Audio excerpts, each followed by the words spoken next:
নমস্কার বন্ধুগণ, আমি গ্রাম বাংলা চাষি ভাই মথুরির মধু দাস। আমি আমার কাঁঠাল গাছের পাশে চলে এসেছি।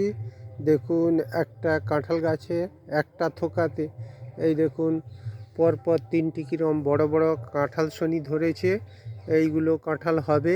তারপরে দেখুন আবার একটি, দুটি, তিনটি, চারটি, পাঁচটি, ছটি, সাতটি আবার শনি এসেছে। এই দেখুন এর গাছের গোড়াতে এই দেখুন কি সুন্দর অসাধারণ সব কাঁঠাল, একটা থোপাতে এত কাঁঠাল এসেছে। এই দেখুন যেগুলো স্ত্রী শনি ওইগুলোর ডাঁটাগুলো মোটা মোটা, ওগুলো মোটা মোটা হয়েছে।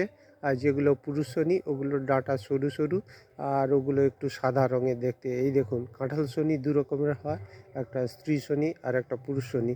এই দেখুন এই কাঁঠাল গাছ, এইরকম যদি আপনারা কাঁঠাল গাছ লাগান বছরে অনেক কাঁঠাল পাবেন। আর প্রতিটা থোকাতে এটা এখন প্রথম, এটা ছটি সাতটি করে কাঁঠাল ধরছে। আর যখন গাছ খুব ভালো ম্যাচিওর হবে এরকম এক একটা থোকাতে 20টা 25টা করে কাঁঠাল ধরবে। দেখুন কি সুন্দর অসাধারণ কাঁঠাল। এইরকম কাঁঠাল চাষ করুন। কাঁঠাল চাষ একটা লাভজনক চাষ। এই চাষ করলে আপনারা আর্থিকভাবে উন্নতি করতে পারবেন। নমস্কার বন্ধুগণ, এই বলে আমি আমার ভিডিও শেষ করছি।